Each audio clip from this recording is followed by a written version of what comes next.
읽어드린 말씀 마태복음 13장 44절로 46절의 말씀을 통해서 보화를 발견한 사람들이라고 하는 제목으로 말씀을 드리려고 합니다.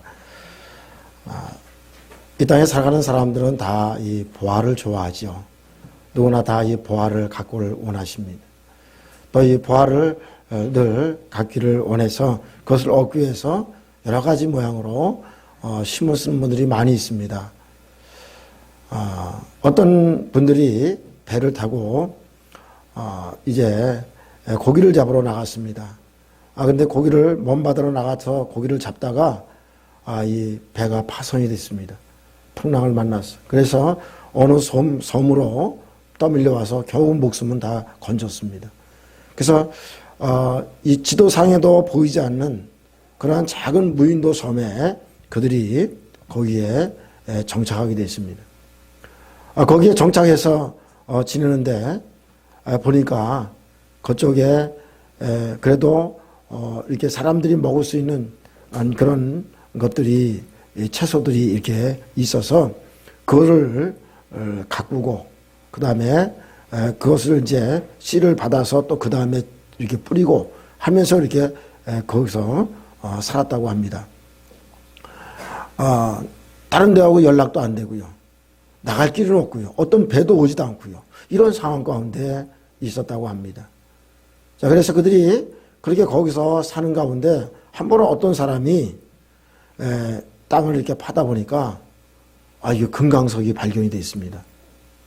그래가지고 이분들이 그 땅을 파는 일에 시간을 보내고 그 일에 신껏 그 땅을 파는 일에만 몰두하게 됐습니다. 시간이 되면 씨를 받고 또 씨를 받아가지고 나중에 뒀다가 또 파종을 해야 그 다음에 먹을 양식이 있는데 먹을 양식은 둘째치고 그냥 금덩어리 캐는 것만 많은 사람들이 혈안이 돼가지고 농사 짓고 씨 뿌리고 하는 것을 하지 않게 됐습니다. 그러다 보니까 점점 겨울이 오게 되고 그 다음에 겨울이 오고 되니까 먹을 것이 없게 되고 그래서 결국은 그 사람들이 그 섬에서 죽음을 맞이하게 되는 그런 일이 일어났다고 합니다. 그 이야기를 보면서 우리가 느끼는 게 뭐냐면 여러분 우리가 준비되지 않은 삶은 결국 우리가 실패할 수밖에 없다라고 하는 것입니다.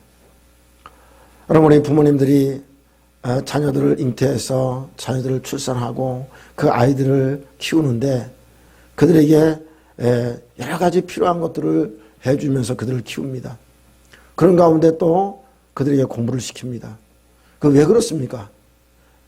그들이 성인이 돼서는 그래도 이 땅에 살아갈 동안에 누구 남부럽지 않게 잘 살게 하기 위해서 그렇게 잘 먹이고 또 잘 입히고 잘 가르치는 거 아니겠습니까?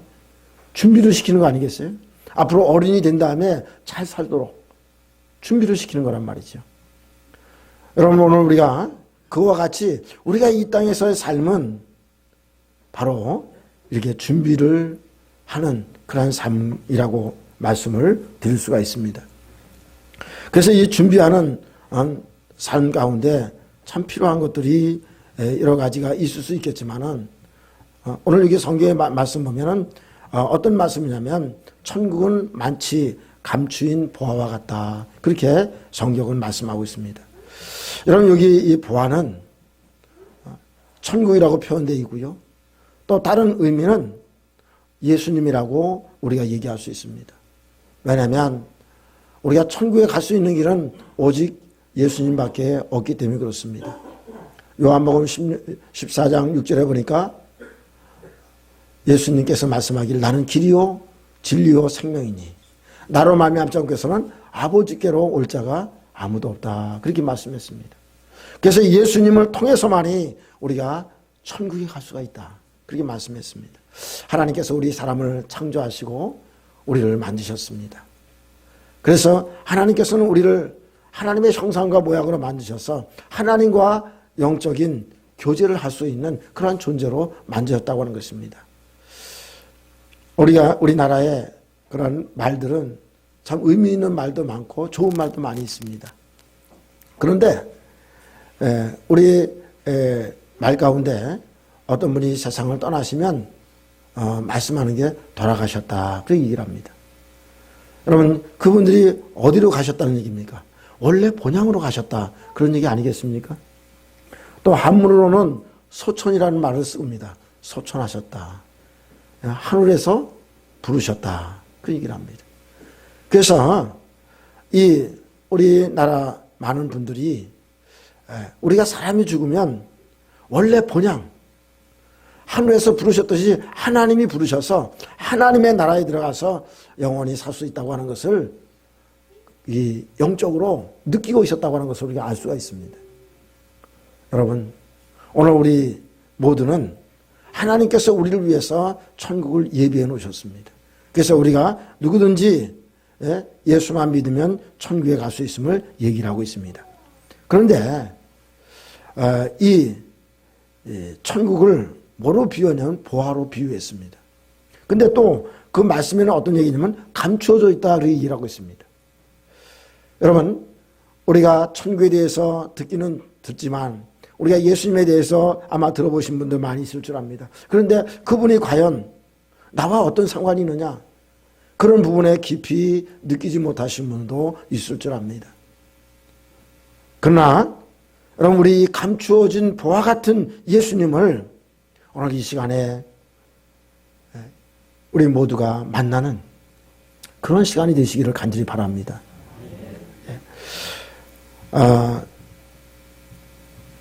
우리가 이 예수 그리스도를 만나면 우리에게 있어서 너무너무 놀라운 일들이 많이 일어난다고 하는 것입니다. 아까 우리 영상에서도 봤듯이 예수 그리스도를 만날 때에 우리 안에 기쁨이 있는 것은 말할 것도 없고요. 우리의 마음에 평강이 있는 것도 말할 것도 없고요. 또 우리의 삶 속에서 놀라운 기적과 놀라운 역사들을 우리가 경험하게 된다고 하는 것입니다. 미국의 1928년에 미국의 대공황이 일어나는 그런 시기가 있었습니다. 그때 시카고라고 하는 곳에서 시카고 방송국에서 이 조지 베벌리 시아라고 하는 그런 사람이 있었는데 그때 그 방송국에서 이 전속 가수를 모집하는 그러한 시간이 있었습니다. 그 시간에 한 1,500명이라는 많은 사람들이 지원을 했습니다. 근데 이 사람이 거기에 응시해가지고 당당히 뽑혔습니다. 그래서 그는 너무나 기뻐가지고 이제는 미국 전역의 대중 가수로서 그가 일할 거 생각하니까 너무나 감격이 된 거예요. 그래서 기뻐가지고 잠이 안 오고 막 이러는 가운데 있는데 잠을 못 자고 있는 그 아들에게 어머니가 늘 그 애송하던 시 한 편을 그에게 줬습니다. 그 한번 읽어보라고 줬습니다.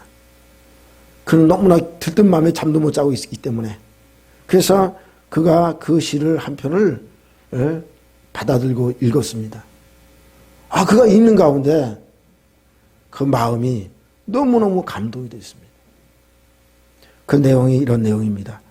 주 예수보다도 귀한 것은 없네. 이 세상 부귀와 바꿀 수 없네. 영죽을 내 대신 돌아가신 그 놀라운 사랑 잊지 못해. 세상 즐거움 다 버리고 세상 자랑 다 버렸네. 주 예수보다 귀한 것은 없네. 예수밖에 없네. 이 가사였습니다.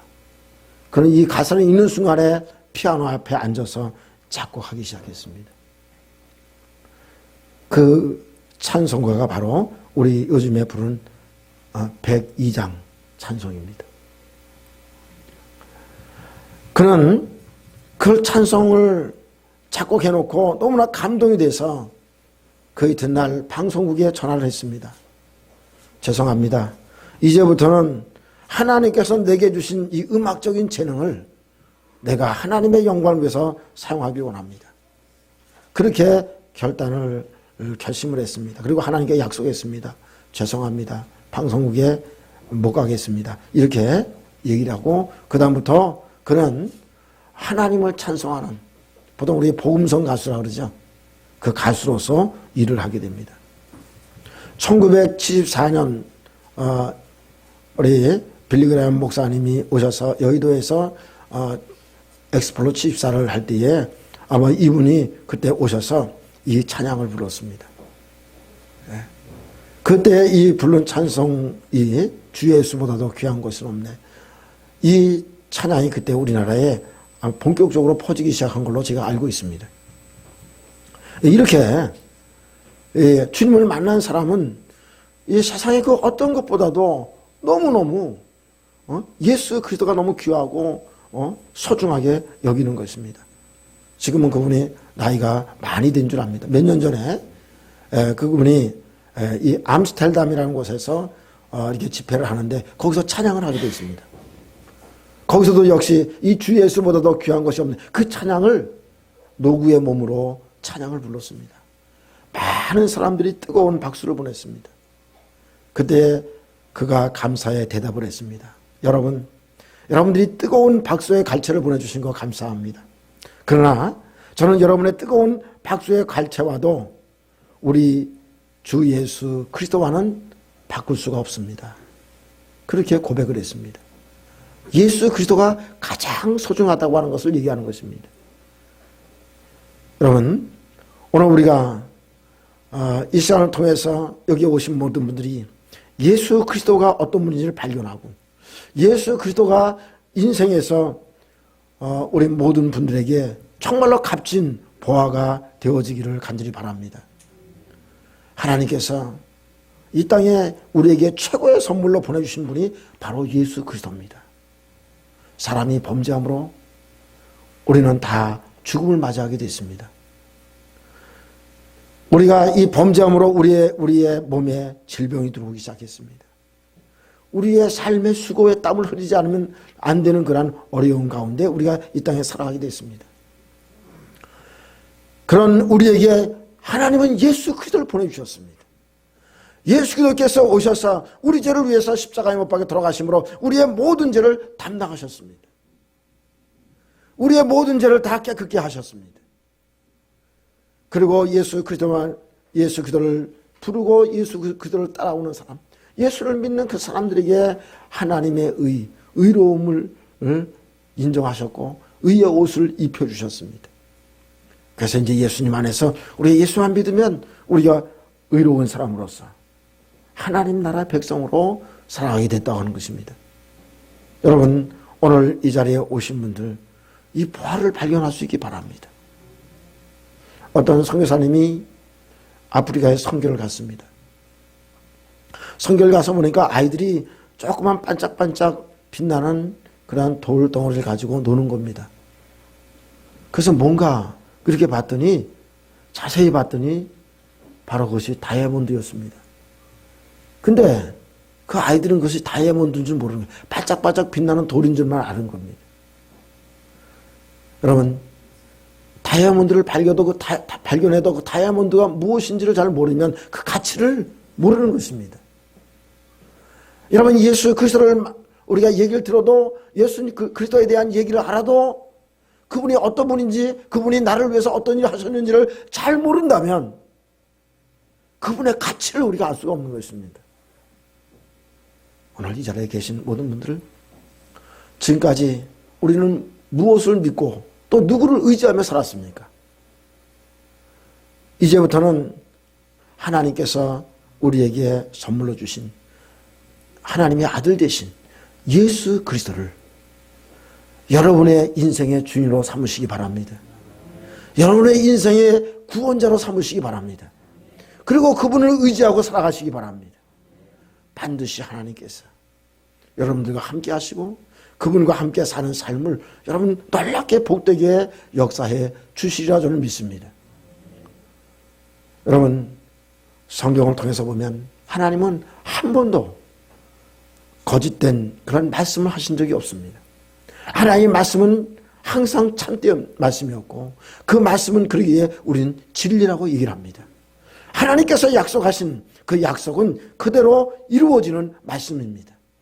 그래서 오늘 우리 모두에게 이 진리이신 예수 그리스도, 그 예수 그리스도가 우리의 생명이 되시고 우리의 구원자가 되시는 분으로 이 땅에 보내주셨으므로 그분을 믿는 사람들마다 우리에게 다 영생을 주시기로 약속하셨고 우리가 이제는 그 영생을 가진 사람으로서 영원히 하나님 나라에 들어가서 살게 된다고 하는 것을 말씀하고 있습니다. 그러므로 오늘 우리는 이 예수 그리스도를 마음속에 믿고 살아가는 그러한 귀한 하나님의 백성들이 꼭 되어지기를 간절히 바랍니다. 중세 시대에 유명한 신학자 토마스 아퀴나스라고 하는 분이 있습니다.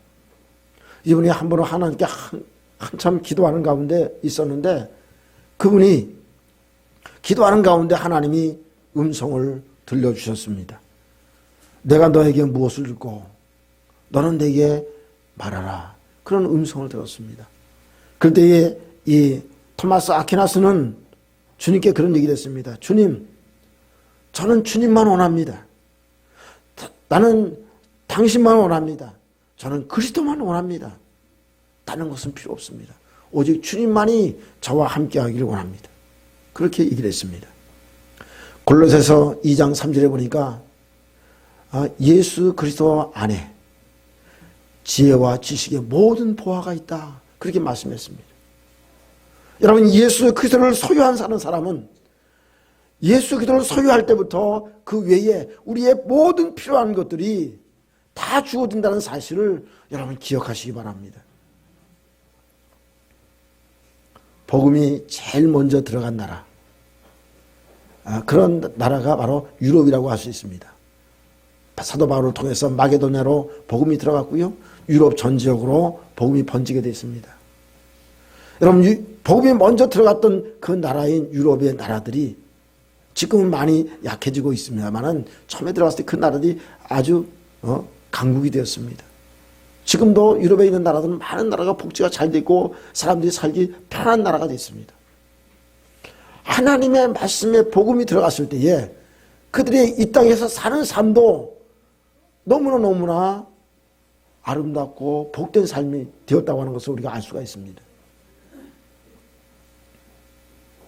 어느 방송에서 다큐가 방송되는 걸 제가 한번 봤습니다. 근데 그 나라는 어느 나라냐면 스웨덴입니다. 스웨덴의 정치에 대한 부분이 이렇게 방송되는 것을 봤습니다. 우리나라 국회의원들하고는 차원이 다릅니다. 정말로 그 사람들은 국민을 진짜 섬기고 봉사하는 자라고 하는 그런 자세를 가지고 그들이 국회의원을 하고 있습니다. 그 사람들은요, 거의 자가용도 없습니다. 보좌관도 없습니다. 자전거 타고 출근하는 사람도 있고요. 보통 시민같이 지하철 타고 출근하는 그런 국회의원들입니다. 제가 그것을 보고 너무나 감동을 받았습니다.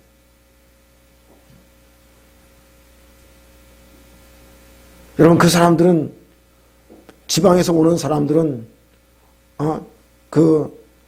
국회의원들에게 교통비가 나옵니다. 택시를 탈 수도 있고요. 비행기를 타고 가는 사람은 비즈니스석을 탈 수도 있습니다. 근데 그분들은, 국회의원들이 그러지 않습니다. 공항에 갈 때도 버스 타고 갑니다. 비행기 타고 갈 때도 일반석을 끊고 갑시다. 그러니까 기자들이 물어봤을 때에 택시 타고 갈 수도 있지 않느냐, 비행기 비즈니스석 타고 갈 수도 있지 않느냐, 그런 얘기를 했을 때에 다 국가의 세금이라는 겁니다. 자기는 국민을 봉사하는 사람들이라는 거. 그런 생각이 철저한 것입니다. 근데 여러분, 그런 국회의원들이 백성들을, 국민들을 섬길 때에 그 국민들이 얼마나 행복하겠습니까? 여러분, 거기 한 중소기업 사장이 하는 얘기가 어떤 얘기를 하냐면, 우리나라는, 이게 스웨덴, 우리나라는요, 기업하기가 너무 좋다는 겁니다. 사업하기가 너무 좋다는 거예요. 정부에서 철저하게 지원이 되고 하기 때문에 너무너무 좋다는 거예요. 여러분, 제가 이 얘기를 드리는 건 왜 그렇습니까? 복음이 먼저 들어갔던 그 나라 사람들은 이 그리스도의 정신을 갖고 기독교의 정신을 가지고 그렇게 정치하는 사람들이기 때문에 정말로 아름답게 섬기는, 그 섬김의 삶을 살아가는 모습을 볼 수가 있습니다. 모든 사람들이 행복하게 그렇게 살아가는 것을 볼 수가 있습니다. 여러분, 오늘 우리 모두가 정말로 이러한 하나님의 놀라운 은혜가 여러분들에게 임함으로 정말로 우리의 삶이 하나님께서 주시는 놀라운 축복과 은혜가 넘치는 그런 귀한 역사들이 일어나길 간절히 바랍니다. 복음이 들어갈 때에 그렇게 나라도 행복한 나라가 되고 국민도 행복한 국민이 되는 것입니다. 여러분, 오늘 예수 그리스도가 정말로 우리 안에 계실 때에 먼저 우리의 마음에 천국이 이루어지고 하나님의 축복이 우리에게 온다는 사실을 여러분 기억할 수 있길 바랍니다. 그래서 오늘 오신 분들 예수 그리스도를 믿고 살아감으로 여러분은 자신이 먼저 행복해지시길 바랍니다. 또 여러분들 가정이 먼저 행복해지시길 바랍니다. 하나님의 은혜가 여러분들 속에 충만한 이 마음으로 여러분의 삶이 정말 복된 삶, 그런 귀한 삶이 이루어지기를 주님의 이름으로 축원합니다. 할렐루야. 기도드리겠습니다.